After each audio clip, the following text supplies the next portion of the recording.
Lezi indaba zehora lokuqala sikwethulela zona bukhoma hekomkhulele SABC eAuckland Park eGoli bukele nazi ezinohlonze emini nje. The problem with this president is he literally wants to do what is called you want to have your cake and eat it too.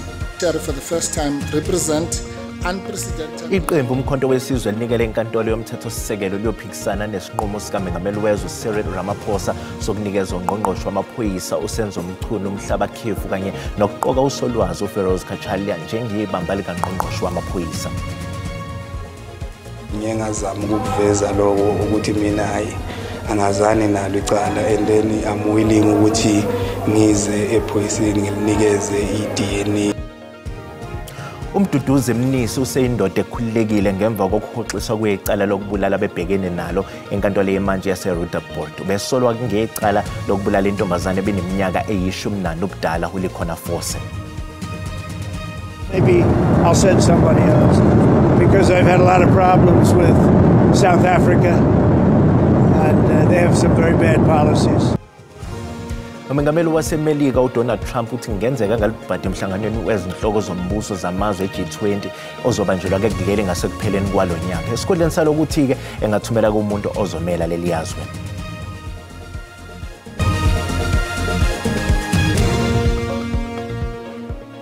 Ukuthola kube kuwembukeli ngiyakwamukela ezindabeni zehora lokuqala ezingunqa phambili kanti futhi ke ezihamba phambili la ku SABC 1 Mzansi for show kanjalo ke na ku SABC lihaye. Igama lami nginguDaud Phungula.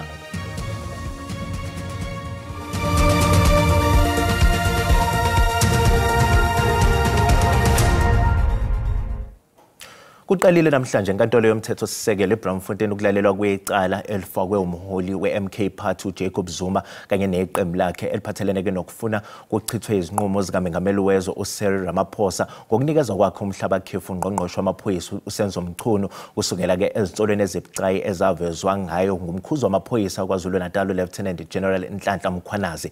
iMK Party noZuma bafuna ukuxoshwe ngokusheshsha uMchunu kunokuthi amiswe esikhundleni. Ummeli kaZuma kulolu daba olusezithebeni zenkantolo njengamanje uAdvocate Dali Mpofu uyena ovula inkundla ngezethulo zakhe. Bathi uMengameli Ramaphosa akalandelanga umthethosisekelo ngeinqumo zakhe odabeni lokumisa ungqongqoshe uMchunu esikhundleni. We will go as far as to say, justices, that if we are correct that the president, and we are convinced that we are correct on this, does not have the constitutional power to place a minister on leave of absence. So in this case, are you saying the president does not have any right to do anything other than dismissing? He cannot suspend a minister or place him on leave? The power to dismiss implies the power to place on special leave. And what I was saying when the clock went is that that proposition can only hold true if the power to place on special leave is necessary for the execution of the power to dismiss. Ngaphandle kwalokho bafuna kuphinde kuchithwe nokusungulwa kwekhomishana kaMadlanga ezophenya kusukela ezinsolweni ezivezwe obala ngomkhwanazi. Bafuna kuhoxiswe nokuqoka kasolwazi Feroz Khachalia njengozobamba kwesikaMchunu okulindeleke ukuthi aqale kusukela ngoLwesihlanu. Uhlangothi lwabameli beMK lizobeka ezalo izethulo ngokunjalo nezinhlangothi ezimele ungqongqoshe uMchunu nalabo abamele uMengameli wezwe uCyril Ramaphosa. Kusenjalo uzoba ibamba likaNgqongqoshe wamaphoyisa usolwazi uFeroz Khachalia uthi usazohlangana nomkhuzi wamaphoyisa kuzwelonke uLieutenant General Fanny Masimola ukuze ke babhunge ngamasu okubhekana nezinselele ezikhungethe izwe. I think that you guys should give me a little bit of time to be sworn in, be properly appointed as a minister, meet with the National Commissioner and his team, and once I've done that, I'll be more willing to talk about the way forward. It is a huge responsibility, but you know, I understand the weight of the responsibility that I've been given. I feel the moment for the country, not arising just from my own appointment, but the moment we're in as a country that presents many challenges, and I have no choice but to accept the responsibility. Liyaqhubeka enkantolo yemantshi eseLsikisiki icala elibhekene nabalisi abayisithupha abasolwa ngokubulala abantu abayi-18 eNgobozane eLsikisiki esifundazweni i-Eastern Cape. Abasolwa ababhekeneke necala lokubulala kanye nokutholakala nezibhamu ezingekho emthethweni nezinhlamvu, kanti-ke bonke bayawaphika lamacala. Ukuzwa kabanzi ngalolu daba-ke njengamanje sixhumana-ke nentatheli yeziko lezindaba ze-SABC uNomzwanele Mngoma oloke enkanise-ke enkantolo yemantshi eLsikisiki. Nomzwanele, ake sikubingelele kwamkeleke ezindabeni-ke zehora lokuqala emini bebade. Sicela nje usitshele-ke ngokuqhubeka enkantolo-ke namhlanje njengoba-ke leli icala lingeleke osukwini lwesithathu namhlanje. Mandikubulise Dawuda, ndibulise nababukeli emakhaya. Namhlanje akabi khonto ingako yenzekileyo, akukhange kuphele ne-hour ukuba ndingatsho iqalile ukuchotshelwa elityala ngenxa yokuba kuye kwakhona futhi amaphepha okanye ixwebhu ebelifakiwe ngabatshutshisi eliqulathe inkcukacha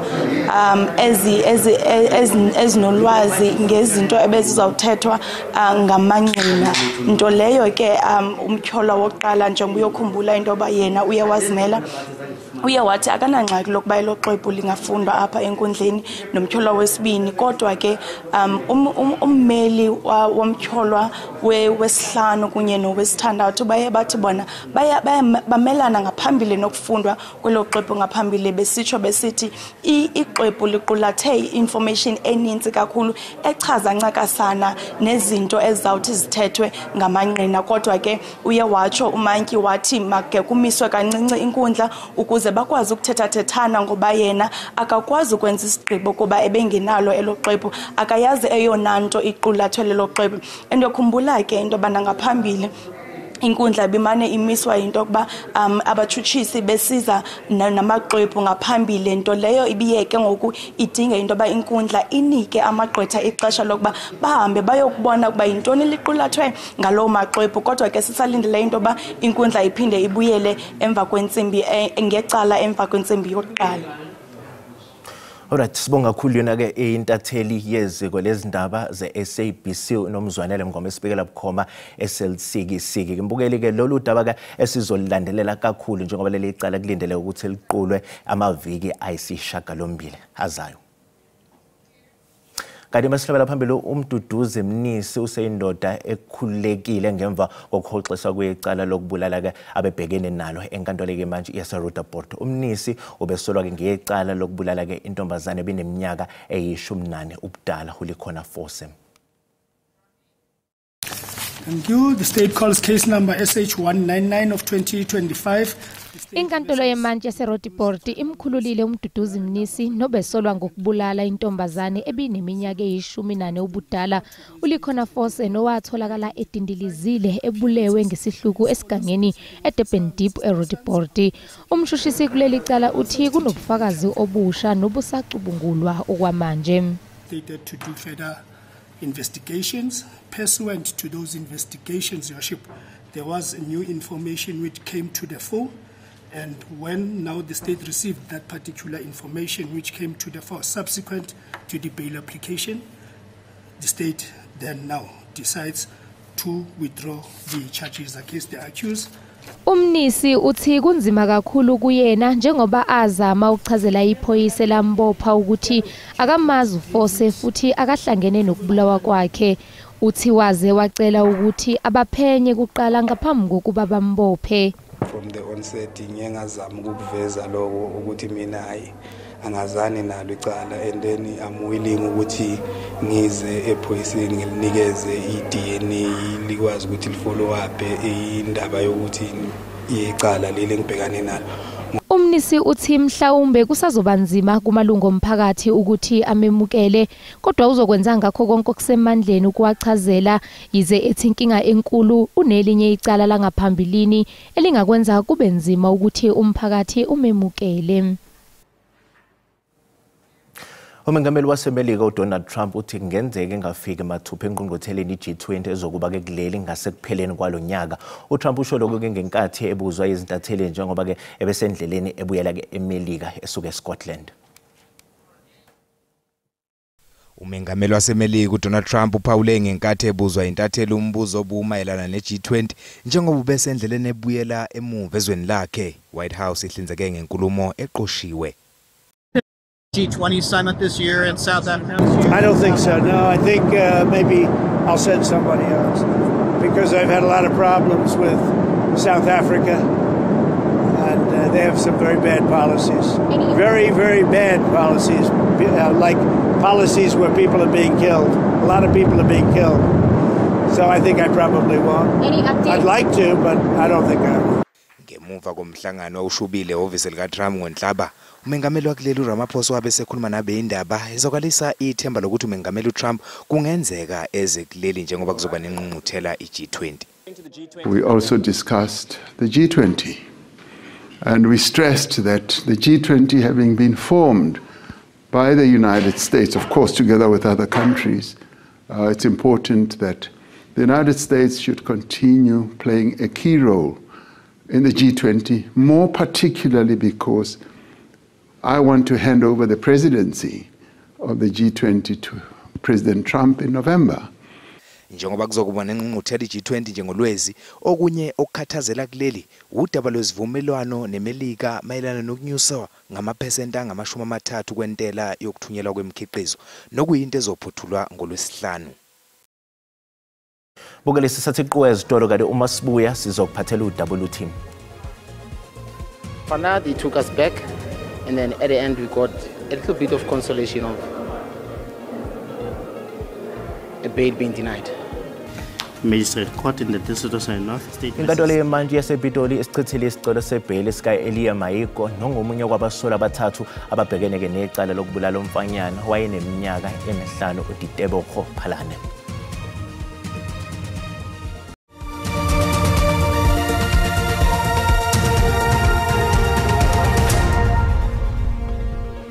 Bukela sikubingelele sikwamukela uma ngabe usanda ngena odabeni oluphambili besibiko ukuthi iqembu umkhonto wesizwe nikeleke inkantolo yomthethosisekelo liyophikisana nesinqumo sikaMengameli wezwe uCyril Ramaphosa sokunikeza ungqongqoshe wamaphoyisa uSenzo Mchunu umhlaba khefu kanye ke nokuqoka usolwazi uFeroz Kachale njengebamba likangqongqoshe wamaphoyisa. Bukela sikhumbuza ukuthi lezi indaba ziyatholakala ku YouTube na ku SABC Plus ngena ukuze uzicinge ngamagama athi SABC izindaba na kanjani uzozithola ngomjalo bazo. Inkantolo yemanje yasePitoli isichithileke isicelo sebheli sika Elia Mayiko nongomunye kwabasolwa abathathu ababhekene necala lokubulala komfanyana owayeneminyaka emihlanu obudala uDitebogo Phalane. Imanje ifunda isinqumo enkantolo ethe umsolwa uElia Mayiko akazange akhulume iqiniso njengoba kungeyena onakekela umama wakhe ogulayo. Court finds that the applicant had failed to discharge the onus that rests on him of establishing on a balance of probabilities that exceptional circumstances exist which warrant his release out on bail. Imanje ithi umakhalekhukhwini wesisulu kanye nezinye izinto zatholakala kubasolwa. Items such as cell phones were found. Items such as cell phones which were taken from complainants were subsequently found in possession of all three accused. Ibeke isikhipha isinqumo. Bail is denied. The applicant will remain in custody until the matter is finalized in court. Ubaba kaDitebogo Phalane uthi kubajabulisile beumndeni ukuthi umsolwa unqatshelwe ibhayili. Vandag it's Ditebogo's birthday. So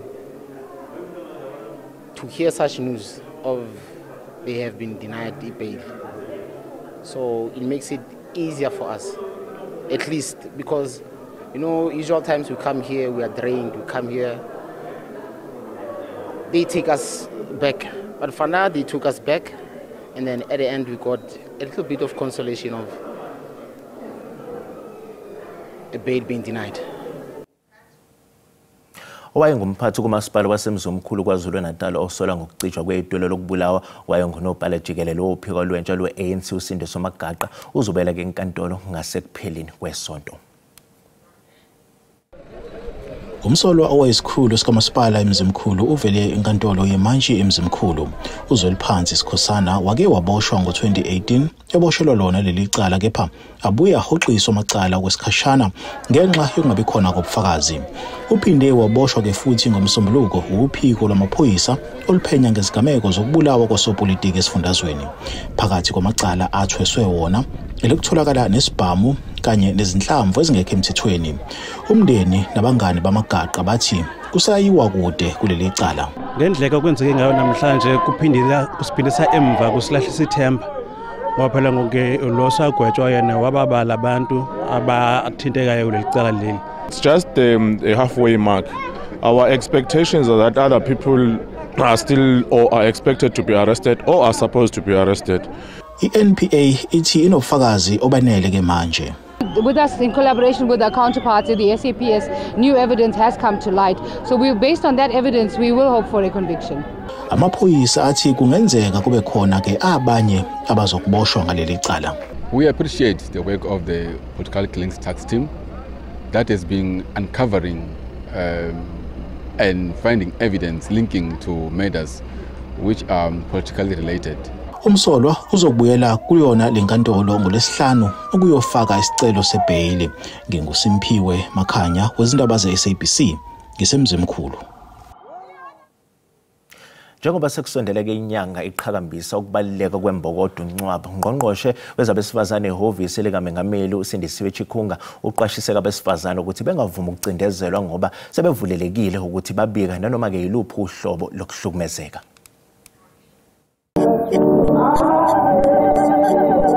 Umhlazi isishagalolunye kuNcwaba usuku oluzobe lihlanganisa iminyaka engama-60 kusukela ngonyaka 1956 lapho abesifazane bamashela e-Union Buildings ukuphosela inselelo ukucindezelwa nokungalingani kwezobulili nobuhlanga ngaphansi kohulumeni wobandlululo. Ungqongqoshe wabesifazane ehhovisi likaMengameli uSindisiwe Chikunga uthi abesifazane babangaphezulu ukubika amacala odlame oluyamene nobulili. Women are reporting cases of gender-based violence now. And that is why we are forced to increase the number, for instance, of Thuthuzela centers and the shelters. Because if you don't have these, then of course you don't know where to take them to. And that is why I think just in few years ago, we're talking about few Thuthuzela centers. We're now at 60.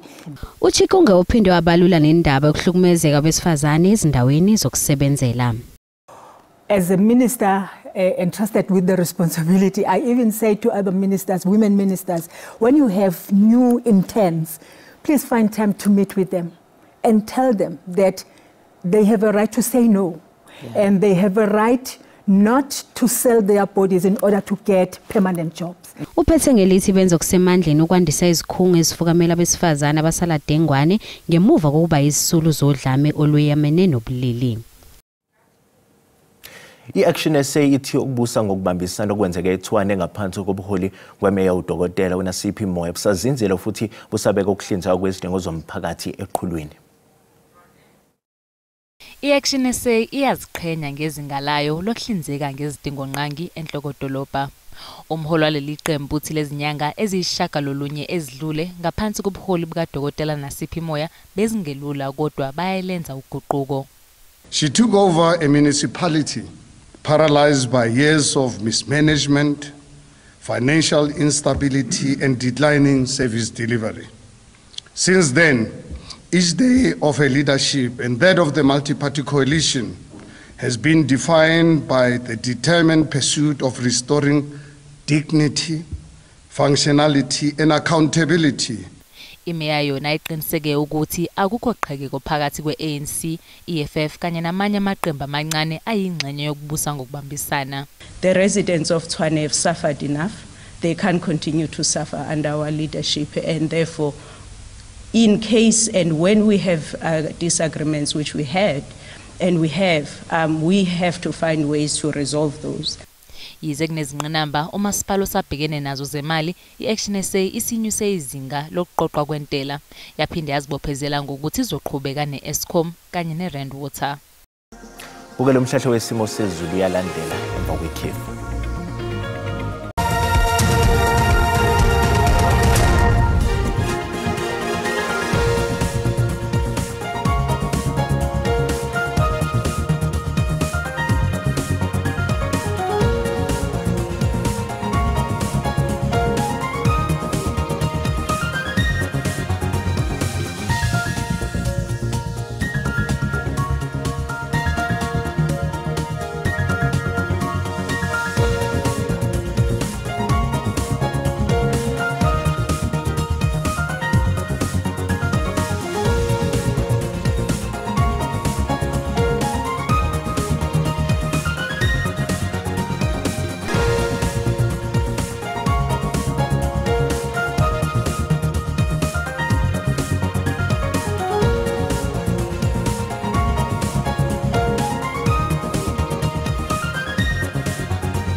Bukeli, usale kahle.